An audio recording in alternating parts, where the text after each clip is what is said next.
Bueno, pues ya estamos en el tiempo de tertulia y tengo el inmenso placer de contar hoy con Maite Loureiro, compañera. ¿Qué tal, Maite? ¿Qué ¿Cómo tal? estás? Muy buenos días, Manu. Vaya Fenomenal. semanita, ¿eh? Pues Has sí, estado atareada. entretenida. Me quejaba de que la anterior era demasiado tranquila, en enero no hay actividad parlamentaria y mira tú por dónde, la que nos ha caído Aquí esta. no hay tiempo para aburrirse. Y también nos acompaña Javier Fresneda, director de la Fundación Neos. ¿Qué tal, Javier? ¿Cómo estás? ¿Qué tal, Manuel? Muy buenos días. Sí, una semana intensa en emociones, disgustos y... Sobre todo disgustos. Sí.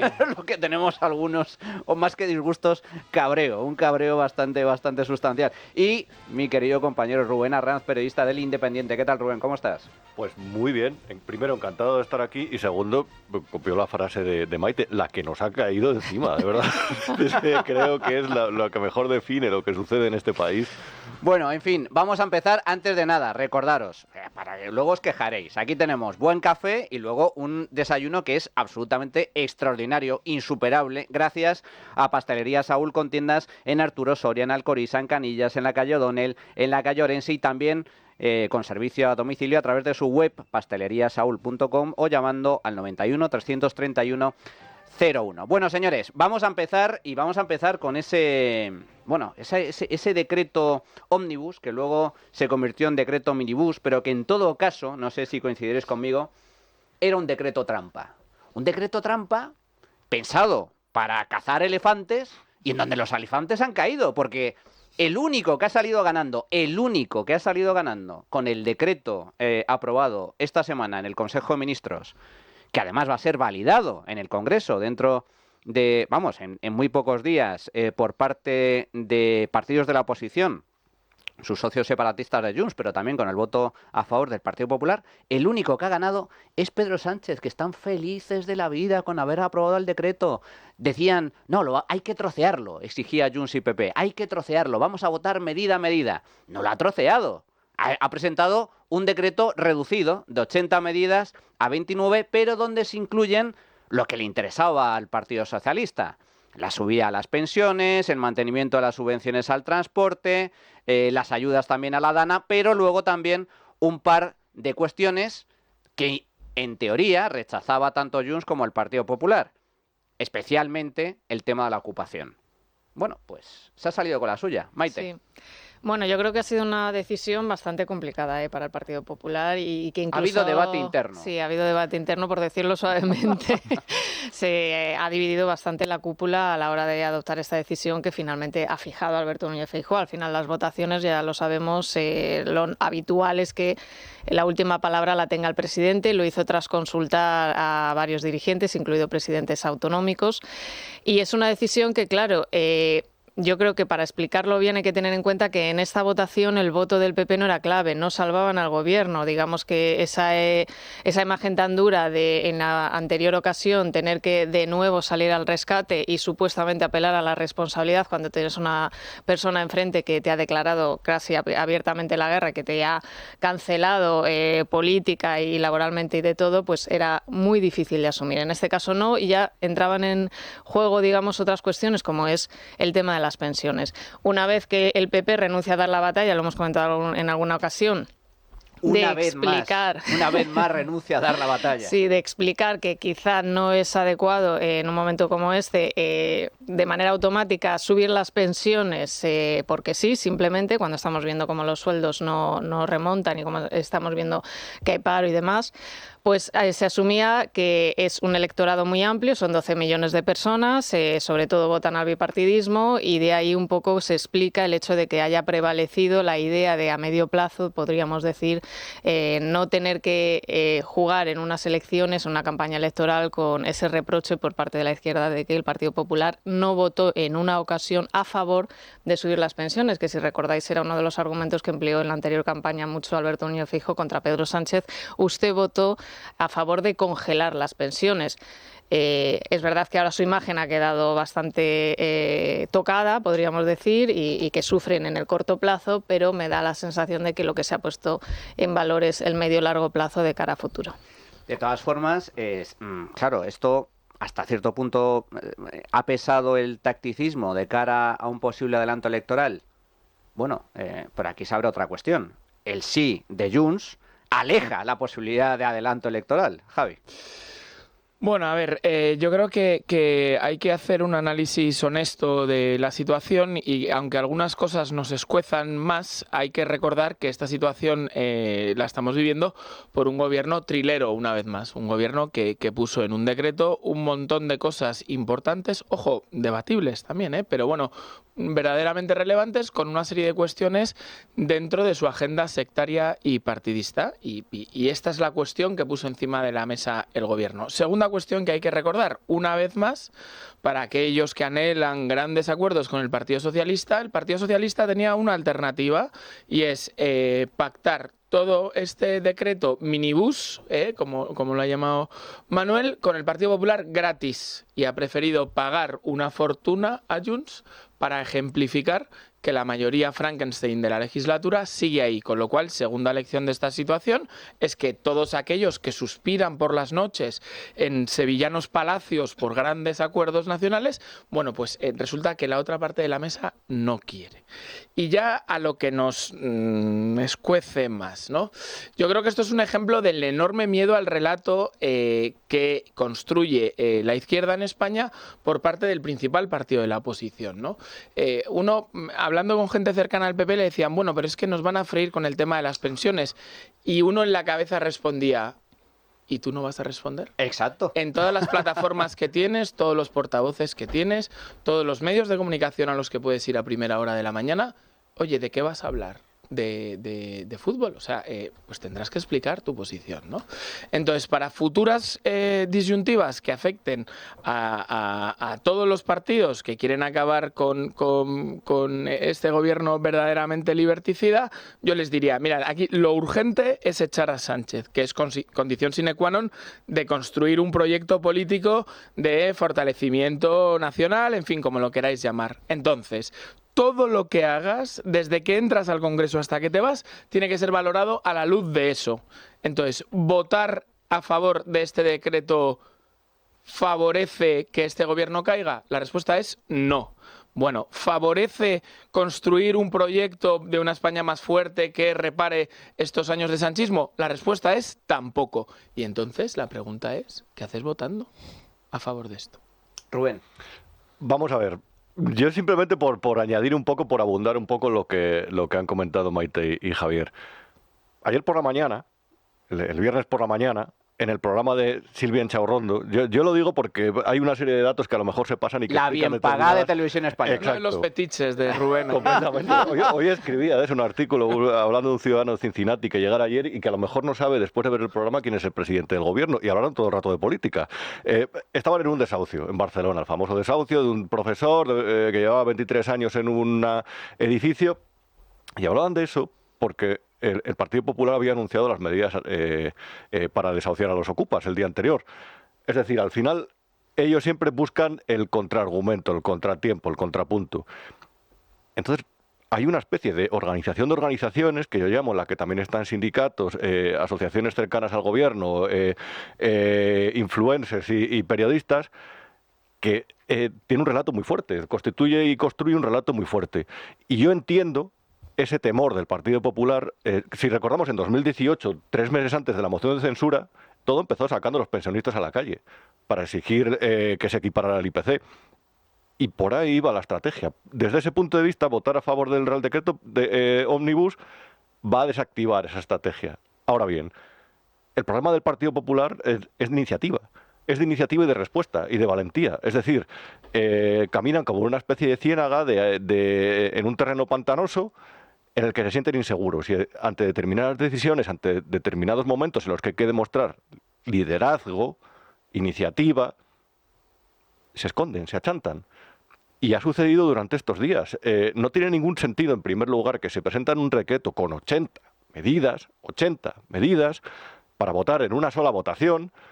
No te centres en la completa aberración legislativa, que es eso, y tienes que hablar de eso. No te puedes centrar o no puedes lanzar a tu portavoz a hablar del palacete del PNV, porque sí, es verdad, puede sonar, pueden ser fuegos artificiales en un primer momento, y a todos nos parece que es una cosa completamente cuestionable, pero lo primero es, ¿qué ataque legislativo es votar medidas de tan distinto pelaje solamente en un decreto?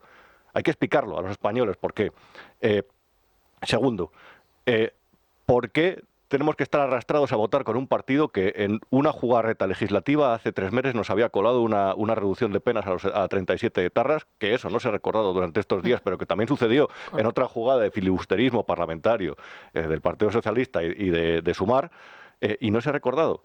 Y tercero, a partir de ahí tienes que saber que cada día, es decir, no puedes estar a verlas venir, a defenderte, tienes que tener iniciativa. Y tienes que saber que realmente en un momento en el que hay tanto hartazgo del socialismo y cada vez más certezas, la encuesta de ABC de la semana pasada les daba casi 200 escaños al Partido Popular y a Vox. Eso nos ilustra sobre algo que creo que está sucediendo. Es cierto hartazgo del socialismo, e incluso es muy evidente entre la población que entre los ciudadanos que los votaban. A partir de ahí tienes que tener iniciativa, porque si no te va a barrer.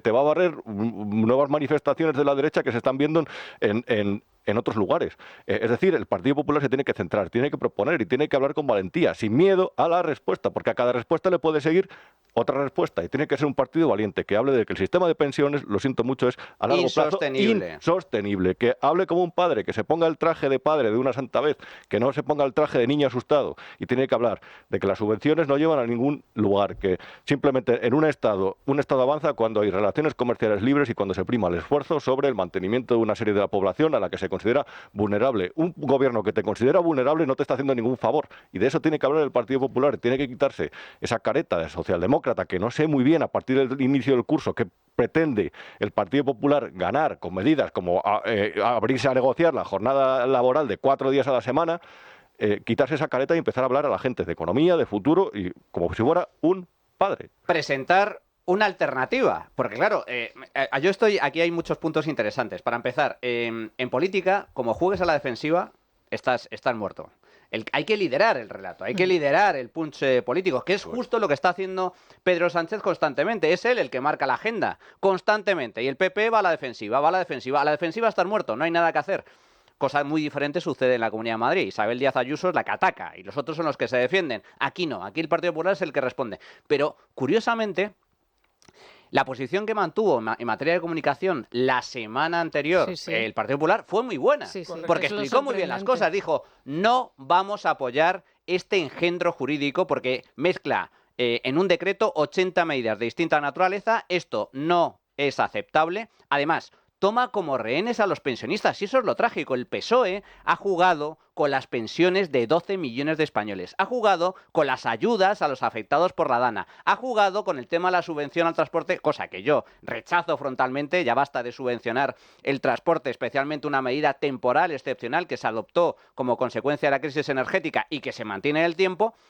Y lo explicó, salió a la palestra y lo explicó. Y dijo, esto hay que trocearlo, medida a medida. No vamos a aprobar o no vamos a apoyar el regalo del palacete al PNV, no vamos a apoyar la protección y el blindaje a los ocupas. Y lo hizo bien, y yo creo que se entendió. Entonces, claro, ahora resulta que votas a favor de justo las mismas medidas que incluyó el PSOE en el decreto Ómnibus. Entonces, claro, aquí hay una falta de coherencia. Sí, es que la semana, efectivamente, la primera semana estaba en serios apuros el gobierno. Es decir, estaba el foco sobre Pedro Sánchez. El viraje del que estábamos hablando inicialmente era del propio presidente del gobierno, que dijo esto va tal cual, y 2 días después anunció que lo dejaba en 1/3. Es decir, estábamos en esa situación. El Partido Popular ya en la primera votación había cierto debate y se encontró, yo creo que de manera sorpresiva, con que por una vez da la batalla, dice no, aquí nosotros no vamos a salvar el gobierno, el no más absoluto, y hubo un cierre de filas absoluto. Es decir, todo tu electorado, los medios de comunicación que pueden estar más cercanos a ti, incluso los propios dirigentes, cierran filas en torno a ti. Entonces, ten en cuenta eso a la hora de valorar lo que tienes que hacer en el siguiente decreto. Es decir, yo entiendo que se pueda mirar a medio o largo plazo. Es una losa, entre comillas, podríamos decir, de cara a una campaña electoral que te señalen como que no votaste a favor de la subida de las pensiones, pero tú explícalo, es que tú te estás dirigiendo a un electorado que ya te ha respaldado, que ya ha entendido tu posición, que ya te ha dado el sí para confrontar directamente contra el gobierno. Entonces, ¿a qué estás jugando? Es un poco la pregunta, ¿no? No puedes estar permanentemente, como decíais, mirando lo que te va a decir la izquierda, lo que te va a decir tu adversario. Es que digas lo que digas... Te va a atacar. Te va a atacar. Es que ya no estamos viendo a los ministros que han aprovechado el giro para decir, mira, que no hay liderazgo, esta gente no tiene las cosas claras. Pues era evidente que te lo diga además un gobierno que acababa de virar también de una manera increíble 180 grados para trocear el decreto, para dejarlo en un tercio, no trocearlo, es también increíble, pero al final tienes el foco sobre ti, sobre ese giro y seguramente que en el momento en que se debata en la propia votación del Congreso, es decir, esto va a seguir y va a seguir para largo y te va a seguir erosionando. Fijaos, la semana anterior, Félix Bolaños, el ministro de Presidencia, pues explicaba perfectamente en qué consistía la trampa. La trampa consistía en obligar o presionar al Partido Popular a que votara todo que sí, incluyendo la protección a los ocupas. ¿Con qué excusa? Con la excusa de los pensionistas. Si finalmente el Real Decreto Ley que hoy traemos en el Gobierno para convalidarse por esta Cámara, si finalmente decae, a mí me gustaría decir que cuando en febrero los 12 millones de pensionistas vean que su pensión ha bajado, que se acuerden de que ha sido el Partido Popular en compañía de otros. Y cuando mañana los usuarios del transporte público vean que ha subido el precio de su billete, que se acuerden que ha sido el Partido Popular en compañía de otros. Bueno, a mí esto me recuerda, no sé si coincidiréis conmigo, a Pablo Escobar, el gran narcotraficante colombiano que decía plomo o plata. Es decir, o me votas el decreto incluyendo la protección a los desahucios, las subidas de impuestos y todo lo que yo ponga, o si no, te vas a comer el ataque que vamos a hacer a nivel mediático y político con el tema de las pensiones, de que no estás a favor de subir las pensiones. El Partido Popular, como bien comenta Maite, lo defendió muy bien la semana anterior, lo explicó a la perfección. Estamos a favor de subir las pensiones, pero hay que trocear el decreto. Bueno, pues esta semana ha cambiado de postura y así justificaba el líder del PP, Alberto Núñez Feijóo, su voto a favor del decreto minibús. El señor Sánchez esperaba y deseaba que hiciésemos exactamente lo contrario de lo que vamos a hacer y, en consecuencia, también votaremos para no hacerle el juego a su demagogia. Al Partido Socialista le encantaría que el PP le regalase el titular de que nos oponemos a las pensiones y, como eso es mentira, no lo vamos a hacer. Votaremos en conciencia en favor de los pensionistas de Valencia y de los usuarios del transporte público. Votaremos en conciencia en favor de todos ellos y de nadie más. O sea, que al final votan a favor por miedo. Javi. Bueno, claro, y dice, nosotros no vamos a permitir que el Partido Socialista nos dé lecciones en Román Paladino, que nos critiquen por una serie de cosas. Bueno, vamos a ver si la medida es efectiva. Votamos a favor y tachan, nos critican. Con lo cual, entonces yo la verdad que no lo entiendo. Pero ¿sabéis lo que me molesta profundamente? Que en el fondo, de todo, ¿no? De todos estos portavoces que hemos oído, pero claro, a uno le duelen más unos y no otros, ¿no? Porque lo llevan en su naturaleza, que es que toman al ciudadano por imbécil. Nosotros estamos viendo un montón de ejemplos a lo largo y ancho del mundo donde hay proyectos políticos tremendamente exitosos que son capaces de mirar a los ojos a una sociedad y tomarles por ciudadanos adultos y decir, queridos amigos, aquí hay un momento en que tenemos un problema muy serio y hay que hacer sacrificios. Y esos sacrificios se llaman el no hay plata de Milei, esos sacrificios se llaman el tema de la inmigración de Meloni, esos sacrificios se llaman el recorte de la administración en el ámbito Trump. Y si no les gusta en la calle Génova ninguno de estos tres ejemplos, que analicen la campaña de la CDU en Alemania, que eso es un giro copernicano a los años de Merkel. Y parece que les está yendo muy bien. Entonces, dejen de pensar que los ciudadanos son imbéciles. Somos imbéciles. ¿Les vamos a entender? Entendemos cuál es el trilerismo. Mírenlo a los ojos a la gente y explíquenselo, porque la gente evidentemente lo entienden. Y ya la última cosa, ¿no?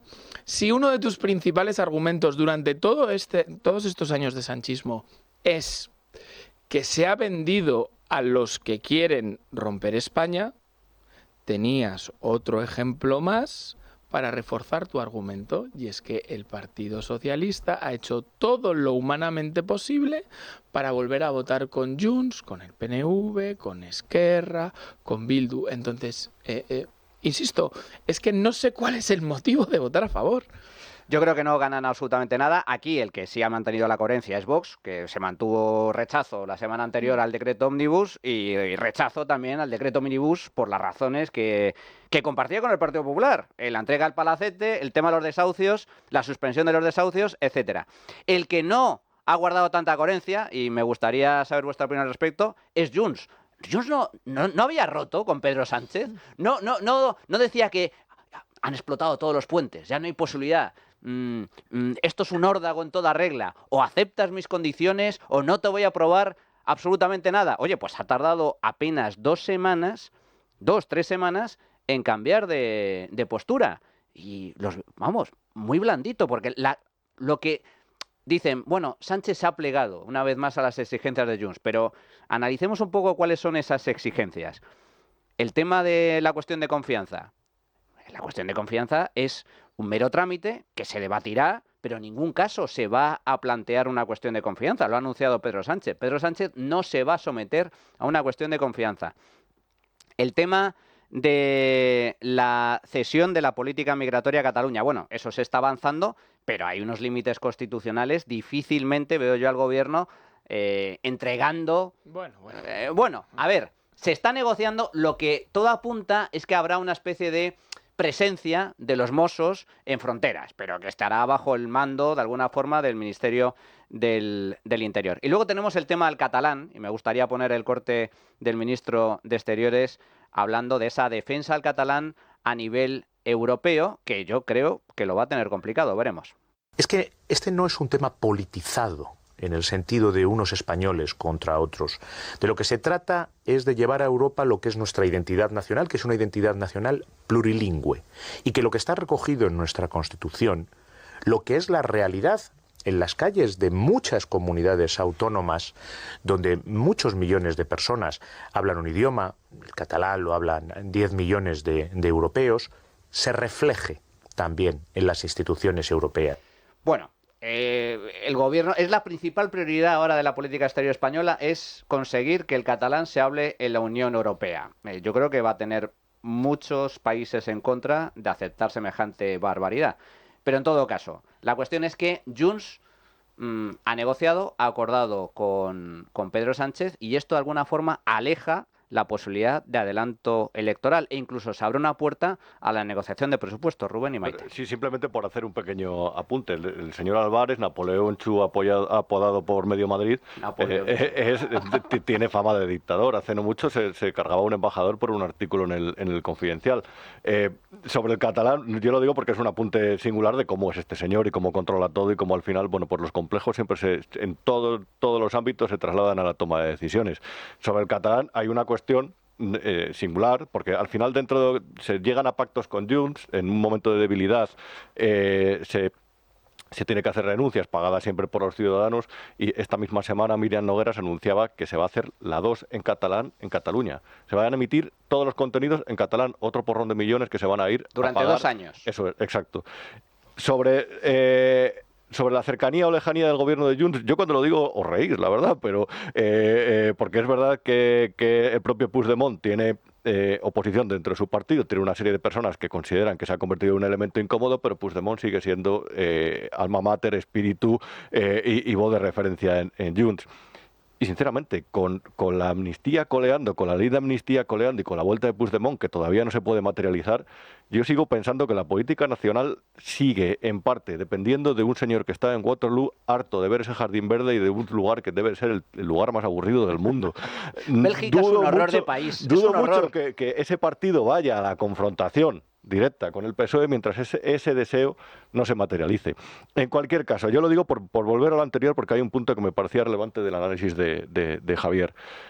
Al final, en la pasada campaña electoral, me refiero a lo del Partido Popular, en la pasada campaña electoral de Estados Unidos, Trump hizo una cosa que me pareció brillante, es salir de la burbuja.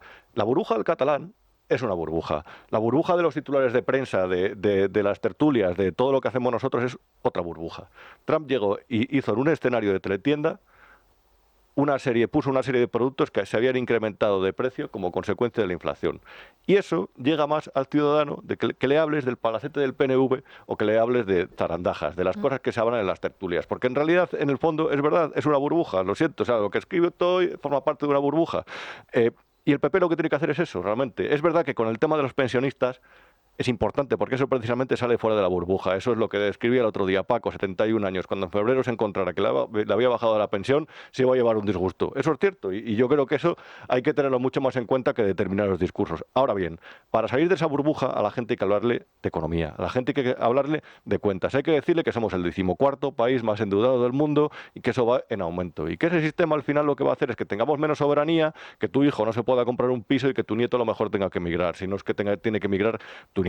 Y el PP tiene que decir esas cosas, tiene que hablar de esas cosas. Y al final, realmente eso lo tiene que enlazar y tiene que decir, como sigamos votando con esto, a la gente le están dando 15 días el médico de cabecera, una persona de... 15 con suerte. En algunas comunidades autónomas mucho más. Sigamos haciendo pactos para gobernar en la generalidad o para sacar adelante leyes aquí y concediendo prebendas que a lo mejor son 20, a lo mejor son 25, a lo mejor son 30. Y eso es lo que le tiene que explicar el PP a la gente, que esos pactos, el que Junts vote esto o el que Illa esté gobernando en Cataluña, al final se va a notar en el bolsillo, en la pasta. Ahí es donde se tiene que dirigir y salir de la burbuja. Muy rápido, perdona Maite, pero quería apuntalar una cosa del para mí magnífico apunte de Rubén, y es que hay otra cosa que se le puede explicar a los pensionistas, y es que la condición sine qua non de recibir una buena pensión es el conjunto de la solidaridad nacional. Sin España no hay pensiones. Entonces es imposible avanzar hacia un sistema de pensiones seguro y sostenible si troceamos la soberanía y la solidaridad nacional. Con lo cual, el mayor enemigo de sus pensiones, ¿cómo llamaba Bolaños? Juan, de no sé cuántos años. Querido Juan, mira, soy Borja Semper. Tu mayor enemigo es el troceamiento nacional y el troceamiento de la solidaridad entre españoles, ¿no? Eso es un argumento básico, muy fácil de entender, pues que podrían haber utilizado. Sí, pero yo creo que es cierto y esa batalla habría que darla, pero enfrente tienes a una persona que es el eslogan y es el impacto. Y un titular muy grandilocuente y contra eso tienes que emplear argumentos, explicarlo, dar esa batalla y eso es complejo en el... Bueno, eso es la política. Bueno, eso es la política. Propongo una cosa. Señor González Pons, el próximo artículo que escriba en ese periódico no nos hable de la hipersostenibilidad de la energía nuclear o de los osos panda. Háblenos. Ni de Trump. Agarre un folleto de unos supermercados de hace 6 años y agarre otro y empieza a leer precio y precio. Verá cómo ese discurso llega más a la gente que le va a votar que de la que... De hecho, lo hizo Míriam Nogueras. Es decir, uno de los argumentos que explicó por el decreto es, no, mire, es que no va incluida la prórroga de la rebaja sobre el IVA y eso implica que van a subir automáticamente, en cuanto ese decreto entre en vigor, los precios de absolutamente todo lo que estaba supuestamente reducido al 4%, con lo cual no tengo por qué asumir... Va a subir esto, lo otro, y lo explicó de esa manera. Y simplemente por acabar, Manu, lo que decías de Junts, es verdad, Pedro Sánchez al final en la práctica sobrevive y gana, pero yo creo que Puigdemont gana una cosa muy importante y es influir hasta el punto de que no son capaces en el gobierno de Pedro Sánchez de sacar adelante un decreto de ley. Yo creo que eso... refleja la debilidad más absoluta de un ejecutivo y que está en manos de Carles Puigdemont hasta ya que eran lo que querían, la validez, digamos, y el blanqueamiento hasta el punto de influir directamente en el Consejo de Ministros y sentarse casi de manera virtual y levantar el teléfono y decir, no, aquí están en una sala aparte esperando simplemente a que yo dé el ok. Claro. 2 horas. Eso es un poder... 2 horas los ministros sentados en el Consejo de Ministros a la espera del visto bueno de la luz verde de Puigdemont. Pero a mí, estando de acuerdo con vosotros, sí, es cierto, está en manos de Puigdemont, pero no me deja de resultar una victoria pírrica. Es una forma de, mira, yo soy el que mando, ¿vale? Sí, tú eres el que manda. Pero en última instancia, el que ha salido ganando de verdad es el Partido Socialista, que ha aprobado lo que quería. Pero si es que si el PP se tomara como consideración que están en la lona, es que se necesitan el uno al otro y realmente se necesitan de tal forma que cualquier discusión les deja noqueados. Y el Partido Popular, en vez de mirar eso, se asustan ante la respuesta. Más que se asusten, es que colaboran. Vi el señor Feijóo en la Asamblea General de UGT apoyando o hablando de llegar a acuerdos hablando bien con los Pepe Álvarez, sindicatos, que se van a manifestar mañana que contra el líder de la oposición y continúan con la manifestación. Es que hay que reírse de eso. Es que realmente una forma de desactivarlo es reírse, decir, es que están noqueados, es que saben, porque es que no tienen, es tan desastre lo que proponen a los españoles, es tan caro y es tan cutre que tienen que recurrir a estas cosas efectistas para mantenerse con vida y para mantener el oxígeno dentro del cuerpo. Por favor, señor Feijóo, no les dé vida, que no hace falta. Me lo has dejado votando, Rubén, porque vamos a hacer una pequeña pausa y a la vuelta vamos a hablar de nuestros queridísimos sindicatos, esos comegambas, parásitos de la sociedad que le van a organizar una manifestación no al gobierno, no, al Partido Popular, a la oposición. ¿Por qué? Pues, pero vamos a ver si el Partido Popular va a aprobar este decreto minibús. Da igual, como votó que no hace 2 semanas al decreto ómnibus, los sindicatos de este país, UGT y Comisiones Obreras, mantienen su manifestación contra el Partido Popular. Esto es España, amigos. Volvemos enseguida. Bueno, pues ya estamos de nuevo en el tiempo de tertulia. Tenemos manifestación. Bien. Se manifiestan los sindicatos mañana en las calles. ¿Por qué? Pues porque el Partido Popular tuvo la osadía de votar en contra del decreto ómnibus hace 2 semanas. Y algunos dirán, pero es que ahora va a votar a favor del decreto minibús, donde también se incluye la revalorización de las pensiones. Da igual. Los sindicatos UGT y Comisiones Obreras se manifiestan contra la oposición. Es un caso único en el mundo. No se manifiestan contra el gobierno, se manifiestan contra la oposición. Así lo explicaba Pepe Álvarez, líder de UGT. Se pueden solventar los problemas de los ciudadanos y las ciudadanas de nuestro país. Este país tiene mucho dinero, el problema es que está mal repartido y nosotros queremos que se reparta la riqueza. Por eso creo que es fundamental continuar esta lucha. Hay algunos aspectos en los que claramente además se ha visto hasta qué punto las posiciones son posiciones de absoluta desvergüenza. Decir que sí a la subida de las pensiones y decir que no a la actualización de las cotizaciones por parte de las empresas y generar un agujero en la seguridad social es abrir la puerta para que en el futuro haya recortes de más profundidad en el propio sistema de pensiones de nuestro país. Bueno, esta era la opinión de Pepe Álvarez, Comegambas 1, y ahora vamos a la opinión de Unai Sordo, Comegambas 2. Sí, nos vamos a manifestar porque más allá de que el Real Decreto Ley ómnibus que recogía las medidas respecto a las pensiones y respecto al escudo social ha salido adelante, pues creo que la percepción de la sociedad es que ha salido adelante después de un auténtico sainete, después de una auténtica verbena en la que a veces parece que lo de menos son los intereses de la sociedad y de la mayoría social. Y creemos que es el momento de decir que con los derechos de la gente no se juega, porque estamos hablando no de leyes, no de reales decretos leyes, sino que estamos hablando de las condiciones de vida de las mayorías sociales, ¿no? De las personas pensionistas, pero también de las personas que tienen dificultades para pagar un alquiler o de las personas que, pues si tienen un bono para poder coger el transporte público, pues les supone un alivio en la economía mensual. Bueno, no es un chiste, no es una broma, es España, son los sindicatos españoles, sindicatos que pagamos todos los españoles con nuestros impuestos, son sindicatos de partido, sindicatos de izquierdas, sindicatos del gobierno del Partido Socialista y de los comunistas de Sumar y de Podemos. Y esos sindicatos de izquierda de partido los pagamos todos los españoles. Insisto, no es una broma, como bien explicaba el alcalde de Madrid, Martínez Almeida. Van a un monólogo del Club de la Comedia y no lo hacen mejor. Es decir, los sindicatos van a un monólogo del Club de la Comedia y dicen, mire, nos vamos a manifestar porque no ha salido adelante un decreto, pero nos vamos a manifestar contra la oposición, no contra el gobierno. Es insuperable. Es insuperable, de verdad. Es insuperable. Pero ¿en qué cabeza cabe que los sindicatos se manifiesten contra la oposición y no contra el gobierno? Javi, ¿en qué cabeza cabe? Bueno, en la cabeza de los sindicatos, ¿no? A mí me vienen a la cabeza, valga la redundancia, 2 cosas, ¿no? En primer lugar, ¿qué esperábamos de los sindicatos, ¿no? Es decir, los sindicatos, cuando uno estudia Derecho Constitucional, tienen una labor de representar a los trabajadores, tal, no sé qué, de influir en en los derechos colectivos, en fin, todo este tipo de cosas, ¿no? Bueno, últimas noticias, esto ya no es así.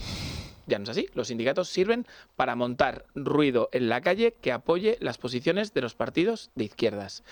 ¿Para qué sirve una falla en Valencia? Para montar un monumento que luego queman y pasárselo bien. ¿No saben hacer otra cosa? No le encargues a una falla de Valencia que construya un puente. Bueno, no le encargues a un sindicato otra cosa que no sea una manifa. Esto es para lo que sirven, ¿no? Esto es en lo que nos gastamos el dinero los españoles, en que estos salgan a la calle a montar bulla en favor de los partidos de la izquierda. Pero además de eso, hay una segunda derivada que a mí me parece muy interesante. Es más, para mí, opinión personalísima, creo que es el mayor riesgo que tiene el gobierno hoy en día, y es que hay determinados sectores de ese conglomerado, de ese Frente Popular de 2025 que nos gobierna, que se han dado cuenta que ellos solamente sobreviven electoral y socialmente en la oposición. ¿Quién es el que más se ha dado cuenta de esto? El señor Pablo Iglesias. Cada vez que se acercan al poder, ellos pierden apoyo. En la oposición, esto de contra Franco estábamos mejor, pues igual. Ellos necesitan ese agravio, mostrar ese agravio, esa injusticia, porque es el combustible del apoyo que tienen por parte de su parroquia, ¿no? Con lo cual, esta vez es verdad que es ridículo, que de nuevo la sociedad no se lo traga, que es un movimiento para apoyar al gobierno, pero yo siendo el gobierno, en ese núcleo pequeño de asesores, creo que son 900 que tiene Pedro Sánchez, alguno debería pensar que es inquietante estos sectores que le apoyan, porque se están empezando a dar cuenta que cada vez que pisan más moqueta, cada vez pierden más apoyos. Y el ejemplo claro es Podemos y en Cataluña Esquerra. Rubén. Yo quisiera, porque me parece muy ilustrativo siempre mirar lo que pasó al otro lado del Atlántico hace 30 años o más o menos, y lo que está sucediendo poco a poco aquí. Yo recuerdo cuando llegué a Uruguay, era un joven de Valladolid, fácilmente impresionable, y una de las cosas que vi, ahí gobernaba Pepe Mujica, que aquí le han convertido en una especie de mito de la izquierda internacional, pero que es un tipo que había estado en la cárcel por delitos comunes. Que hizo un vídeo de apoyo en la campaña electoral a favor de Bildu. Correcto. Queridos amigos que santificáis a Pepe Mujica. Bueno, de hecho, ellos protegieron a 3 etarras que estaban encerrados en un hospital allí. Bueno, eso es ese tipo de cosas que Jordi Évole no cuenta, pero a lo mejor no porque no quiera, sino porque no las sabe. Porque hay gente que se pone delante de un micrófono y no tiene ni idea de lo que tiene delante ni cómo interpretarlo. Bueno, a lo que iba. Recuerdo, antes, un saludo, por supuesto. Vamos, si un día estoy encantado de debatir con él sobre Uruguay, si quiere. Recuerdo que había convocado el sindicato único, todos los sindicatos se habían agrupado frente al gobierno ese Frente Popular, el Frente Amplio. Y habían convocado media jornada de huelga general. Yo alucinaba. Simplemente, y yo decía, ¿para qué? Dice, bueno, pues para informar a la gente de lo que va a suceder en las próximas elecciones que va a haber en el país, y era para que votaran al partido del poder. Entonces, claro, esas cosas a mí me alucinaban, como lo del seguro de caución, como lo que se ha aprobado en el Real Decreto sobre las medidas para frenar sobre la ocupación, los inquilinos, bla, bla, bla. Eso ya existía allí, y poco a poco se ha ido trasladando aquí. Entonces, ese apoyo social de la izquierda, en realidad, es síntoma de algo que parece que aquí no lo hemos sabido ver, pero que es la peronización de la sociedad. Total. Entonces, a partir de ahí se genera un sistema de dependencias entre ellos de la que acaban siendo cautivos, pero a la vez por la que acaba estallando todo ese movimiento. Es evidente que los sindicatos no se van a manifestar contra el gobierno, pero es evidente también que se tienen que manifestar, porque si no, y de hecho están en una situación compleja, comparto el análisis de Javier, pero es evidente que se tienen que manifestar porque tienen que seguir significándose, por si acaso. Solamente aconsejarlos, para terminar mi intervención, primero que espero que encuentren la llave de la habitación donde tenían las pancartas, porque hace tiempo que no la sacan, y segundo, es muy importante contra la polilla desinfectar, porque a lo mejor esas pancartas están ya completamente corroídas después de tantos años, infectadas después de tantos años guardadas. Es absolutamente lamentable. Fíjate que no es casual que justo hace muy pocos días el gobierno aumentaba de forma muy sustancial las subvenciones a los sindicatos. 30 millones de euros. 30 millones es solo una parte de todas las subvenciones que cobran los sindicatos a todos los niveles, de distintas formas, tanto comisiones obreras como UGT. Por lo tanto, insisto, ¿en qué país del mundo los sindicatos se manifiestan contra la oposición? Bueno, pues en España. ¿Por qué? Porque son sindicatos de partido, que me parece muy bien que sean sindicatos de partido de lo que les dé la gana, pero que se lo financien ellos. Yo no tengo por qué pagar con mis impuestos unos sindicatos cuyos principios y valores no comparto. Punto. Pues no, aquí en España hay que pagarle pues esas mariscadas a los sindicalistas. Pero vayamos al meollo de la cuestión, porque lo grave, lo más preocupante del decreto que ha aprobado el Gobierno es que mantiene durante un año más el blindaje a los ocupas y a los inquiocupas, es decir, a los inquilinos morosos, dejando en la más absoluta desprotección e indefensión a miles, decenas de miles de propietarios que ven cómo una panda de sinvergüenzas y delincuentes les han robado la casa con la protección del Estado. Para comentar esta cuestión contamos con Katy Díaz, que es la presidenta de APROVIG, la Asociación de Propietarios de Viviendas contra la Inseguridad Jurídica. ¿Qué tal, señora Díaz? ¿Cómo está? Buenos días. Hola, buenos días. Bueno, primera pregunta al respecto. ¿Qué opina de que el Gobierno finalmente haya prorrogado una vez más durante 12 meses, hasta finales del año 2025, la protección a los inquiocupas con esta suspensión de los desahucios? Un despropósito total. Este decreto sigue vulnerando el derecho a la propiedad privada. No soluciona el problema. Esto va a crear aún más problema habitacional y en contra absolutamente de esto. ¿Cómo están viviendo desde su asociación? Entiendo que son muchas las personas afectadas por esta cuestión. Hay muchos propietarios que llevan 3, 4, 5 años sin poder recuperar su propiedad y sin que los inquilinos le paguen las rentas y encima con la obligación de mantener los suministros. Entiendo que es un auténtico drama. Es un auténtico drama y más después del varapalo de que en un principio te lo solucionan el día 22 y el día 28 te lo vuelven a poner. Seguiremos luchando. Esto es inconstitucional, por decirlo de alguna manera. ¿En qué momento se premia al moroso y se castiga a un propietario que ese dinero lo necesita para su alquiler, para vivir, para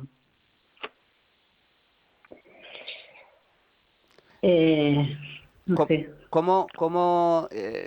Es decir, ¿qué opina también del tema de los seguros? Parece ser que el Gobierno ha incluido en este decreto un seguro que en teoría va a cubrir esas rentas impagadas a los propietarios afectados por inquilinos morosos y también desperfectos, pero este seguro en realidad, por lo que ha salido publicado en el BOE, está muy limitado, tan solo se van a poder acoger algunos propietarios, encima no se va a poder cobrar estos avales hasta que se desaloje.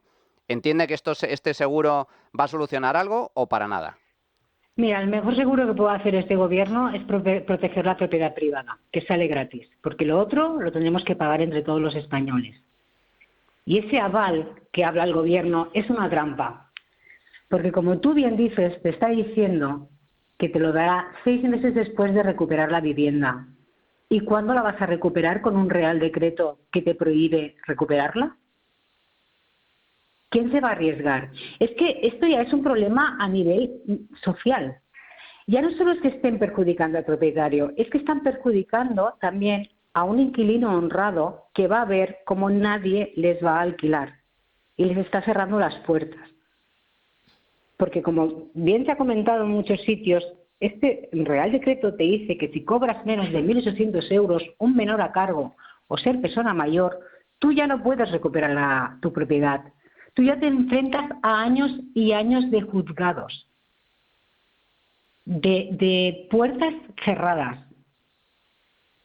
Entonces este aval lo que te está diciendo es dame tu vivienda, que yo me encargo de que no la recuperes y me encargo de que no puedas cobrar nada. Por eso desde APROVIG se insta a que por precaución retiren la vivienda del mercado, porque la van a perder. A eso precisamente quería preguntarle. Hemos conocido en las últimas horas información, datos sobre el número de viviendas que han salido al mercado al alquiler. En el último año, tan solo en el último año, 96.000 viviendas menos en el mercado del alquiler. En los últimos años, desde que gobierna Pedro Sánchez, pero especialmente desde la pandemia, año 2020, año 2021, han salido del mercado más de 300.000 viviendas. Ustedes, como propietarios, y después del todo el calvario que han sufrido como consecuencia de la suspensión de los desahucios. Entiendo que la medida de protección, lo que está sucediendo es que son muchos los propietarios que dicen yo ni de broma pongo en alquiler mi piso. Claro, es que es así. ¿Quién va a arriesgar su esfuerzo de toda la vida? Es que estamos hablando de pequeños propietarios que a lo mejor tienen una segunda residencia que la han alquilado para que ese dinero compense un poco su vida. Y de repente se han dado de bruces con un Real Decreto, una justicia lenta y costosa, y han perdido su propiedad, incluso 5 años. Porque se está protegiendo a personas que realmente llega un momento. También aquí hay que hablar de cómo se consiguen esos documentos de vulnerabilidad en tiempo récord y a la carta. ¿Hay fraude? Aprovecho que una de las medidas que se está cuestionando ahora es ir a por las asistentes sociales que han firmado esos documentos. Porque tenemos pruebas y tenemos testimonios de gente que han podido demostrar que ese documento era falso y que no acataba lo que decía. Tenemos un caso de una señora que le dan la vulnerabilidad por los niños, porque tienen los niños en casa. La propietaria de este inmueble tiene que demostrar que es mentira, que ahí no hay niños. Entonces va a servicios sociales y le dice, mire señora, yo el trabajo que tenías que hacer tú, que no has hecho, lo he hecho yo. Y te puedo demostrar fehacientemente que en esta casa no viven niños. Y entonces le quitaron el papel de vulnerabilidad. Pero mientras tanto estuvo aguantando como alguien vivía en su propiedad sin su consentimiento y forzada. Se siente... Claro, es que esto es así, se invierte la carga. La prueba es el propietario el que tiene que demostrar la no vulnerabilidad del inquilino moroso, del ocupa vulnerable. Esto es un auténtico atropello a todos los derechos fundamentales y al propio sentido común. Para terminar, señora Díaz, ¿se sienten ustedes indefensos ante la actuación de los partidos políticos, del gobierno? Sí, por supuesto que sí. Ellos han creado su escudo y maravilloso escudo social a costa de someter esa carga al propietario. Eso le pertenece a la Administración y es la Administración quien debe poner los recursos necesarios para hacer frente a eso. Pues tú no puedes dar esa obligación a un propietario y que ese propietario se vea obligado a ceder su vivienda. Este Real Decreto te diría incluso que es como un maltrato psicológico y está destrozando a muchas familias. Este decreto nos priva de la capacidad de recuperar nuestras viviendas. Genera un ambiente de incertidumbre y desesperación que afecta directamente a la salud emocional. Ellos están hablando de que hay unas compensaciones. Las compensaciones no son reales tampoco. Para tú llegar a esa compensación, tienes que tener un informe de un juez, una sentencia firme que te dice que se ha suspendido el lanzamiento por vulnerable. Para llegar hasta ahí han pasado hasta 3 años. 3 años de suplicio. Es que no solo es el coste económico, sino también el coste psicológico. No estamos hablando solo de dinero, estamos hablando de que emocionalmente te están quitando algo que es tuyo, te están quitando tu esfuerzo, te están obligando a tener en tu vivienda a alguien contra tu voluntad. Esto es muy duro. Pues Katy Díaz, presidenta de Aprovig, Asociación de Propietarios de Viviendas contra la Inseguridad Jurídica, muchísimas gracias, fuerte abrazo y mucho ánimo. Muchas gracias por darnos voz. Bueno, señores, pues esta es la realidad. La realidad es que mientras el gobierno protege a ocupas y morosos, deja en la más absoluta indefensión a gente honrada, a particulares. Cuidado, aquí incluyo también a las empresas. Es que me parece, el ataque a la propiedad privada es general y yo no hago distinciones. La propiedad privada es de empresas, de particulares, de fondos de inversión, de lo que sea. Y en este país se ha vulnerado absolutamente el derecho fundamental a la propiedad privada y se justifica el robo de algo tan importante como es la vivienda, que compone el grueso del patrimonio de los españoles, por parte de ocupas y de morosos. Esto es justo lo que ha votado el gobierno del Partido Socialista con el increíble apoyo del Partido Popular esta semana. Mantener la suspensión de los desahucios durante otros 12 meses. Llegados a este punto, vamos a hacer una pequeña pausa y regresamos. Me gustaría saber vuestra opinión sobre este punto y luego vamos a hablar de medios de comunicación, de los bien pagados medios de comunicación del régimen, ¿no, Rubén? Vas a hacer que me enfade otra vez. Pero bueno. Estamos aquí para enfadarnos, para indignarnos ante las injusticias. Volvemos ahora. Bueno, pues ya estamos de nuevo en tiempo de tertulia. Señores, es que lo de los ocupas, de verdad, es un drama el que sufren miles y miles de propietarios, el que sufren también las empresas. A mí me da igual esto, no. Los particulares, vale, es una injusticia, pero las empresas y los fondos de inversión, que no, que la propiedad privada es sagrada, sea de empresas, sea de fondos de inversión o sea de particulares. Una vez que abres la espita, adiós, no hay límite. Empezaron con los fondos buitre y con las empresas, con los bancos que tenían muchas casas cerradas como consecuencia del impago de hipotecas y después la misma izquierda que defendía la expropiación de esas casas a empresas, luego defendió la expropiación de casas a grandes tenedores, incluyendo particulares. Y primero empezaron diciendo, no, los que tengan más de 10 casas. Después, no, los que tengan más de 5 casas. Y ahora, no, los que tengan una casa. Esta es la realidad. La propiedad privada es sagrada. Y con este decreto llevamos ya 5 años de indefensión absoluta con los desahucios suspendidos para ocupas y para inquilinos morosos, Rubén. Pero si es que, Manuel, y además tú lo conoces bien, el mercado es realmente un foco perfecto, un marco perfecto para hacer negocios. Y negocios que interesan a las dos partes.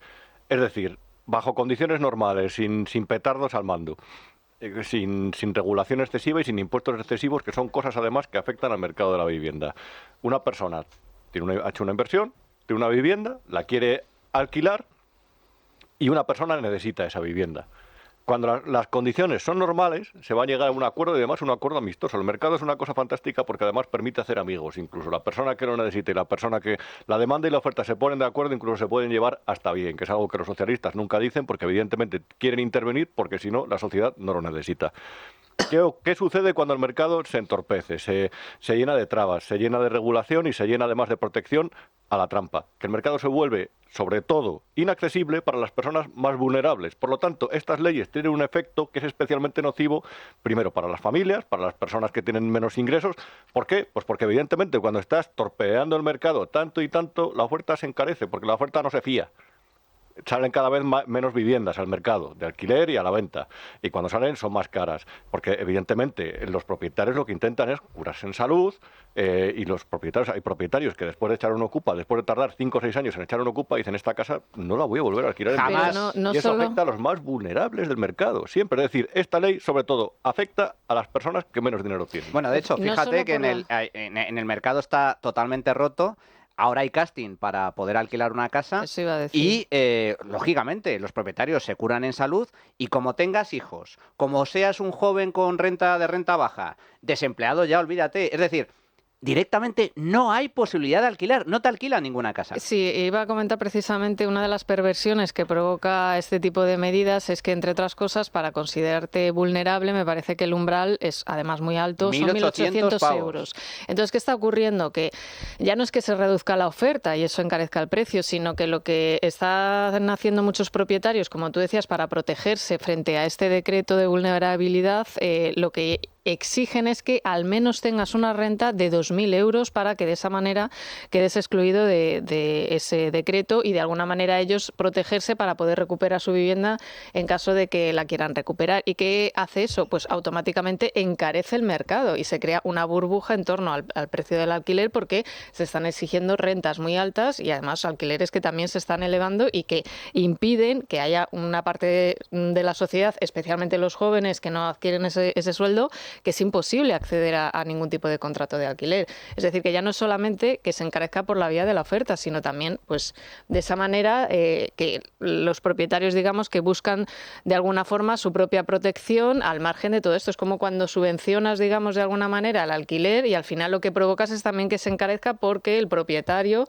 tiene en cuenta esa subvención o esa ayuda para poner el precio y de esa manera recibir parte también de esa subvención. Es que además ahora el decreto ha salido a adelante porque, entre otras cosas, el gobierno introduce una especie de seguro público, pero esto tiene trampa. El seguro público no lo puedes cobrar hasta que, para empezar, desalojes al inquilino, con lo cual te puedes tirar años. Es para los nuevos contratos, no los que son ya víctimas de ocupación, sino que solo en caso, a partir de ahora, los que firmen un contrato se podrán acoger a este seguro, que además está condicionado, porque es exclusivamente para inquilinos de menos de 35 años o personas vulnerables. Es decir, que ya estás tienes que alquilarle un piso a una persona vulnerable o a un joven de menos de 35 años. Y además, los alquileres tienen que ser alquileres asequibles, es decir, se tienen que regir por el índice de precios que establece el gobierno, que es inferior al de mercado. En definitiva, este seguro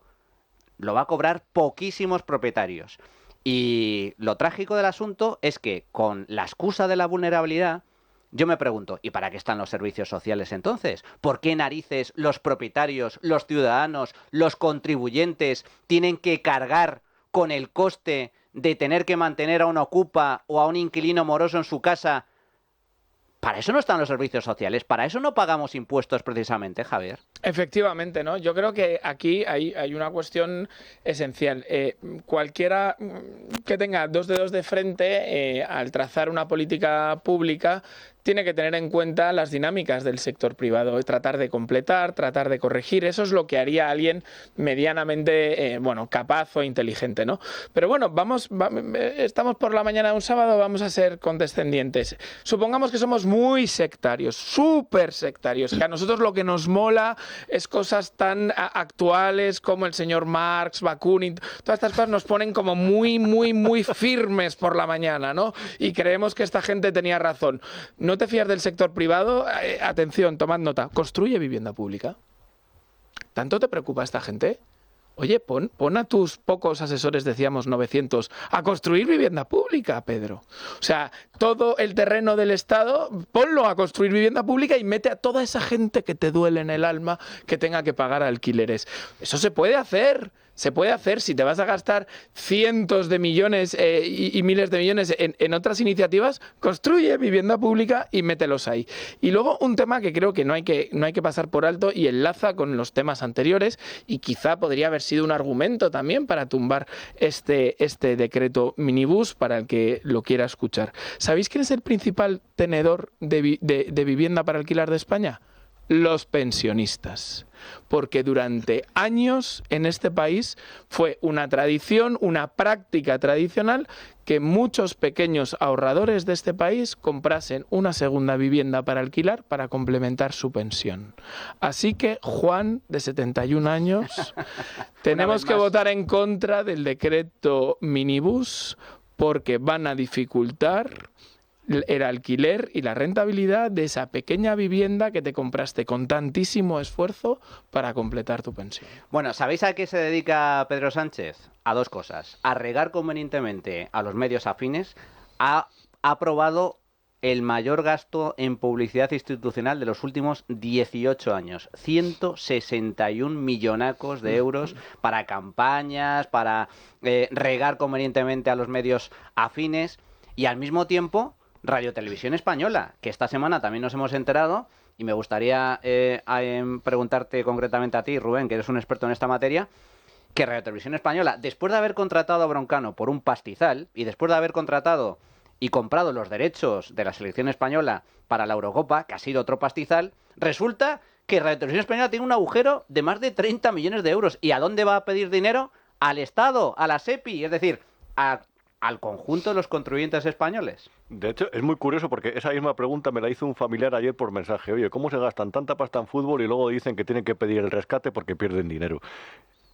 Yo titulaba la información de otra forma el otro día. Es el presidente de Televisión Española alardea de que se ha bajado el sueldo de 236.000 a 200.000 euros con una medida de ahorro. Y en la misma comparecencia anunció un rescate, de la petición de un rescate de 30 millones de euros al fondo de reserva y un gasto en fútbol de 80 millones. Bien. Televisión Española ha tenido este año el presupuesto prorrogado, pero es el presupuesto más alto que ha tenido desde el año 2011. 1.193 millones de euros. Para una televisión pública que desde que eliminó la publicidad está más sometida a los vaivenes del poder, es decir, a la propaganda, que nunca. A eso hay que sumar, yo lo digo, voy a intentar hacer la exposición rápida, hay que sumar diferentes partidas presupuestarias que van a ir a los medios de comunicación.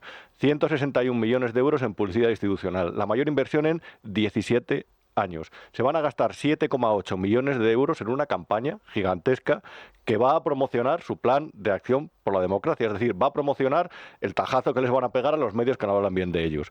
La publicidad institucional generalmente son campañas que desde que llegó Internet no tienen sentido la mayoría, pero ellos aprovechan para hacer ideología. 4,5 millones de euros se van a gastar en promocionar el bono cultural joven que cuesta, si no me equivoco, 500 millones de euros al año. Se va a gastar 3,3 millones el ministerio del señor, de ese sectario, hablando de sectarios, este se cree Bakunin más, todos los sectarios se lo cree Urtasun. 3,3 millones en promocionar la importancia del acceso a la cultura. Pero aún hay más allá de la publicidad institucional. Es que se van a pulir 124,5 millones de euros para ayudar a la digitalización de medios que parece que seguimos escribiendo con máquina de escribir y imprimiendo el linotipo, la linotipia, que son los medios de comunicación que están digitalizados hace 20 años y que han invertido en eso, más o menos han invertido, pero se van a gastar 124,5 millones en eso. Y un apunte último. En el año 2024 la publicidad institucional generalmente se reparte, es verdad, entre los medios más afines, siempre, lo hacen todas las administraciones, pero generalmente hay un reparto en el que nadie queda excluido del todo. Pues bien, hay un medio digital grande, con millones de visitas, que este año ha pasado de facturar 400.000 euros de empresas públicas a 5.000 euros. Han secado a los medios de comunicación porque hay publicidad institucional, los 161 millones de ministerios y 109 de empresas públicas, que es que eso va más allá, las AENA, la Renfe, eso va aparte. Han secado a los medios críticos, los han secado, y ahora que tienen el control del principal anunciante privado español, que es Telefónica, no tengo ninguna duda de que los van a secar. Y se han gastado 2.300 millones de euros de todos los españoles para tomar una participación en Telefónica, y eso realmente al final, entre las medidas que estoy seguro que van a proponer, va a ser la de secar a los medios críticos. Pedro está dando el todo por esta batalla. Está completamente loco por ella. El otro día se encontraba con un reportero y le decía, del caiga quien caiga, decía, bueno, vosotros hacéis reír, la desinformación es otra cosa. Yo creo que habla, antes de dormir, piensa la desinformación, habla todo el rato de ello. Y por eso ha puesto, que creo que hemos contado 500 millones de euros en inversiones en toda esta intervención que he hecho. 500 millones de todos los españoles al servicio de su batalla personal. 500 millones de campaña política, mediática, la lucha por el relato, con nuestro dinero. 500 millones de euros que pone el gobierno encima de la mesa para controlar el relato, para regar convenientemente a medios afines y estrangular convenientemente a medios críticos. Pero fijaos, hablamos de Radio Televisión Española. ¿Os acordáis de Broncano? ¿Cómo justificaba su fichaje? ¿Cómo decía, oye, que os están confundiendo, que mi contrato y mi dinero no depende del dinero de los contribuyentes? Decía que no se saca el dinero de los hospitales, así lo justificaba. El dinero que nos dan a nosotros para hacer el programa que me dan a mí no se saca de los hospitales o de los enfermos o de la Guardia Civil. Entonces, es una cosa tan terrible y tan brutal para utilizar sobre una persona y sobre un programa que me parece fuera ya de lo que se podría hacer en estas cosas, con fines de utilizar esto para intereses políticos y mediáticos y posiblemente para perjudicarnos a nosotros en esta etapa nueva. Bueno, yo entiendo que la gente vaya un poco fuerte con esto, pero eso nos pone en una situación tan bestia como si yo estuviese viniendo aquí a robar dinero de lo público y para quitárselo a los niños. Que la gente que lo ha propagado puede o no saber que eso funciona así y entonces no conocen, son malos profesionales porque no saben lo más básico de cómo funciona este negocio o son malas personas porque están lanzando unas acusaciones gravísimas sabiendo que son falsas. El que no tiene ni puñetera idea de lo que habla eres tú, Broncano. Porque el dinero que tú cobras viene de Radio Televisión Española. Y Radio Televisión Española, el dinero que paga las nóminas y que paga su funcionamiento viene de los impuestos. Y son 1.000 millones de euros al año. Y eso incluye también tu contrato de 30 millones. En 2 años, 30 millones. Y eso, claro que sale del dinero de los contribuyentes y es dinero que se podría destinar a hospitales, a colegios. Solo hay que cerrar Radio Televisión Española. Pues por ahí va a ir, fíjate. Hay que dinamitarla, no cerrarla, dinamitarla. Yo como Paco Umbral vuelvo a mi libro ¿Cuánta vivienda pública podrían los admiradores de Bakunin y Marx construir con el dinero de la publicidad institucional? Entonces, prueba del algodón. cuánto les interesa la vivienda pública y cuánto les interesa controlar los medios de comunicación. Pues parece que les interesa más controlar los medios de comunicación. Pero precisamente por donde comentabas, Manu, quería ir yo, ¿no? Yo creo que es interesante ir consolidando argumentos, ¿no? Y aquellos que dudaban que los medios de comunicación públicos tenían una función, y hombre, tienen que existir, porque, bueno, pues Telemadrid tiene que ir a hablar de los problemas del Berrueco, porque alguien tiene que hablar de ellos, tal. Bueno, pues aquí tenemos para lo que sirve Radio Televisión Española. A mí me parece fenomenal que Silvia Inchaurrondo sea la Ellen DeGeneres del progresismo español. Me parece que hace fenomenal su trabajo y tal. A mí lo que me parece mal es que le pague yo.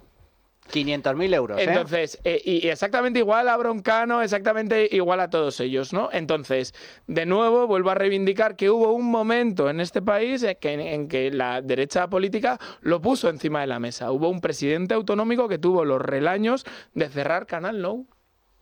Y de eso no se ha vuelto a hablar.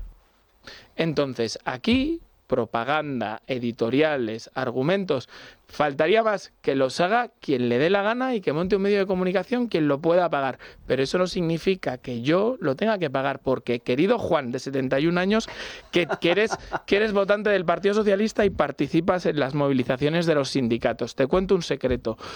A pesar de que son torpes, tarde o temprano va a llegar la alternativa al poder en España. Entonces te pregunto, cuando esa alternativa, esperemos, entre en Televisión Española y ya no veas a esta chica tan fit como la Lachus, tal, no veas a Broncano, no veas a Silvia Inchaurrondo y veas a los que nos gustan más a nosotros, ¿te va a parecer mejor? ¿Te va a parecer bien que tu dinero en los impuestos financie estas cosas? ¿A que no?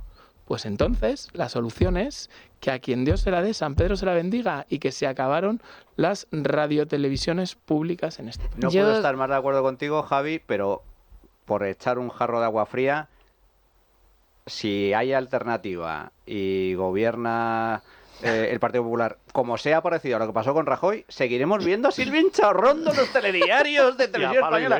Eso es lo trágico, eso es lo trágico. ¿Puedo decir una maldad? Ya termino, ya me condeno para siempre. Si hay alguien en la calle Génova 13 que está valorando que Feijóo se siente con Broncano, alerto, es un error. Total y absoluto, Maite. Yo simplemente reconducir, digamos, el foco brevemente a que la obsesión de Pedro Sánchez por todo esto parte en el momento en el que solo los medios críticos empiezan a informar de todos los problemas judiciales que tiene. Entonces, el objetivo final no es, como ha ocurrido en prácticamente todos los gobiernos, de tener cierta propaganda, de controlar cierto tipo de información, de tener medios afines y, como decía Rubén, de repartir de una manera desigual entre los cercanos y los que me dan crítica. No. Es simplemente acallar todo lo que tiene que ver con el caso de Goña Gómez, con el caso de su hermano, etcétera, etcétera. Y eso va a provocar lo que ya está produciéndose dentro de la propia profesión, es un choque de nuevo, y lo estamos viendo en la justicia, lo estamos viendo en nuestras instituciones y lo estamos viendo ya también incluso en el sector de la prensa. Un choque entre aquellos que van a intentar ocultar todo lo que tiene que ver con la corrupción del gobierno y aquellos que van a intentar informar sobre ella. La polarización se ha trasladado también a los medios de comunicación, que muchos de ellos ya no son medios de comunicación ni son periodistas, son voceros del régimen. Eso es lo trágico. Bueno, Adrián, ¿cuál ha sido el resultado de la tuit encuesta? Pues hoy preguntábamos, ¿qué te parece que el PP apoye el decreto minibús del gobierno de Sánchez? Dábamos dos opciones hoy: bien porque sube las pensiones, o mal porque sigue protegiendo a los ocupas, y con el 93% de los votos piensa que está mal porque salta la sorpresa, salta la sorpresa. Y esto nos han dejado los oyentes a nuestro número de teléfono. Hola, buenos días. Como siempre, el PP haciéndole el juego y la ola al gobierno de Sánchez. El PP no es un partido que valga para gobernar, ni que dé confianza. Si resulta que nos vende una burra y luego nos da una mula coja, pues mire, que se quede con su mula coja y que de verdad nos deje a los españoles en paz. Y Feijóo y los del PP que digan lo que les dé la gana. Ya vale de tomaduras de pelo. Buenos días, sobre la pregunta. Yo creo que aquí el único que sobra es el miserable Sánchez. Vote lo que vote el PP, ya tenía pactado con el Puigdemont sacarlo. O sea, el voto del PP es simplemente simbólico el votar que no. Yo creo que hace bien en votar que sí e intentar capear temporal como pueda. Buenos días. ¿Qué me parece si votan sí o votan no? Pues que el PP lo tiene muy mal. El gobierno los ha pillado en la trampa que han querido poner con esto, el minibús este. Hagan lo que hagan, lo tienen mal. Depende de quien lo interprete, pero lo tienen mal, lo veo mal, porque han metido muchas cosas mezcladas en el mismo sitio, en el mismo saco. Creo que es una nueva cagada más del Partido Popular, que parece que su ideología consiste en llegar a ser más sanchipopulista que Pedro Sánchez. Pues nada, que con su pan se lo coman. Ya ni pretenden ser alternativa, son apoyadores natos a la fina demagogia del sanchicomunismo. A mí me parece muy mal lo de Feijóo. Si te plantas en el no, es el no. Pero es que pasa, que tienen miedo por el Jun, pero si ese señor hace lo que le da la gana, a los catalanes ni agua. Y a los vascos igual, que le anda el palacete como si le dan por allí. Pero no sea usted tonto, parece mentira que sea usted gallego. Claro, sí, gallego, que no sabemos si sube o baja. Vale. Bueno, pues hasta aquí los comentarios de nuestros queridísimos oyentes. No puedo estar más de acuerdo. Más del 90% diciendo que no, que al PSOE ni agua, a la izquierda ni agua, ni agua. Pues nada, no hay algunos que no lo entienden. Pero bueno, llegados a este punto, simplemente agradeceros enormemente vuestra compañía. Maite Loureiro, muchísimas muchas gracias a ti. Javier Fresneda, director de Neos, muchas gracias. No sé si me he acalorado demasiado, muchas gracias. Y también Rubén Arranz, un placer como siempre. Encantadísimo. Encantadísimos. Y ahora nosotros continuamos, porque ahora vamos a analizar en profundidad las principales noticias económicas de la semana y después nos vamos de viaje con Carmelo Jordá. La trinchera de llamas es radio.